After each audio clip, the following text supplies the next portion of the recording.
আমি কোনো প্রতিবাদ করতে আসি নাই। তো জাস্ট 21শে আগস্ট 2025 সালে এই যে মেয়ের আইডিতে একটা কমেন্ট করছিলাম যে আপু ভালো হয়ে যান। তো বলছিলাম এইসব ভিডিও আমাদের সমাজে চলে না, ঠিক আছে? এরকম উশৃঙ্খলা ভিডিও মানে চলে না আমাদের সমাজে। ভালো হয়ে যান, ভালো কিছু কন্টেন্ট দেন, সমস্যা নেই, আমরা সবাই সাপোর্ট করব। তো গতকালকে 28শে আগস্ট লিফলে দিছে যে তোমার কেন এত জ্বলে। আমার জ্বলে না, আমি তখনও তার প্রোফাইল চেক করিনি।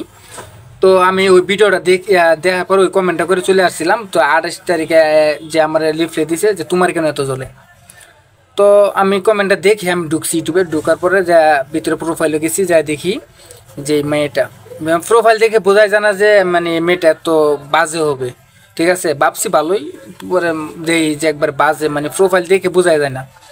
পরে কয়েকটা ভিডিও দেখলাম যে একের পরে এক এই অবস্থায়, মানে কন্টেন্টগুলো এরকমই, মানে একটা কন্টেন্ট দেখার মতো না, ঠিক আছে? একটা কন্টেন্ট দেখার মতো না। আর হ্যাঁ, উনি জানেই না যে আমি প্রতিবাদ করি। তো আমি যে কমেন্টটা করছিলাম ওটা আমার একটা সাপোর্টারই ছিল, বাবু মিক্স ফান। তো সে জানে না আমি কন্টেন্ট করি, আর আসলে আমার যে এরকম ইউটিউব চ্যানেল আছে। তো আমি ওই কমেন্টটা দেখার পরে যারা চ্যানেল চেক দিছি, চেক দেওয়ার পরে আপনার ওই ভিডিও দিয়ে প্রত্যেকটা ভিডিও এরকম পরে আমি ফিক্সারও গেছি, মানে পিকচারগুলো চেক দিতেছি। দেওয়ার পরে আমি ভাবছি যে ওনার আত্মীয় স্বজন হয়তো বা কেউ নাই, ঠিক আছে? মানে হয়তো বা কোনো থাকে বা বাইরের দেশে থাকে বা, ঠিক আছে? পরে দেখি না বাংলাদেশের, ঠিক আছে? বাংলাদেশের বাইরেও থাকে না, বাংলাদেশে থাকে। তো তার মার এনে একটা পোস্ট করছে পিকচারে লিখছে, উপরে টাইটেল দিছে যে মা, ইনি আমার মা, ঠিক আছে? তো আমি পিকচারটা আপনাদের দেখাচ্ছি, উনি আমার মা। তো ভাবলাম যে হয়তো বা মেয়েটার কেউ নাই, তার জন্য হয়তো বা এরকম ভিডিও করে বা সমাজে বিশৃঙ্খলা ছড়াচ্ছে, ঠিক আছে? একটু কমেন্ট করে আছি। তো ভিতরে যাই দেখি ওর মায়ও আছে। তো বুঝেন, আগে ভাবতাম তো একা, অন দিয়ে ওর মায়ও আছে।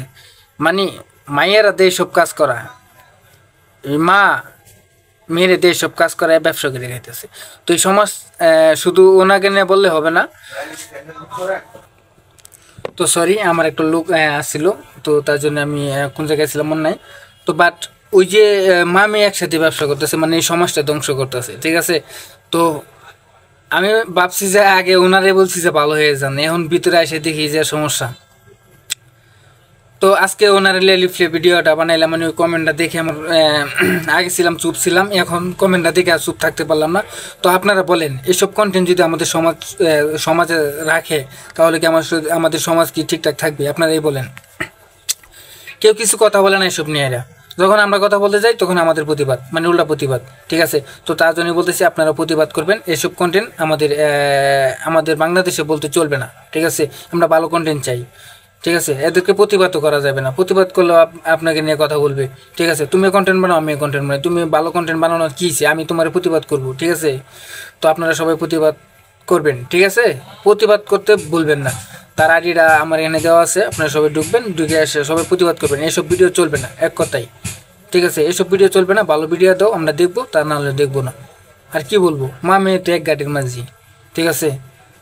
আমি বলছি যে আপু ভালো হয়ে যান, এসব কন্টেন্ট আমাদের সমাজে চলে না। সে আমার নেয় আজেবাজে মন্তব্য, ঠিক আছে?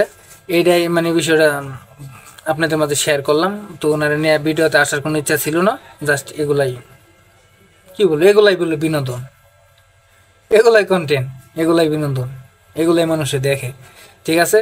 সবাই ভালো থাকবেন।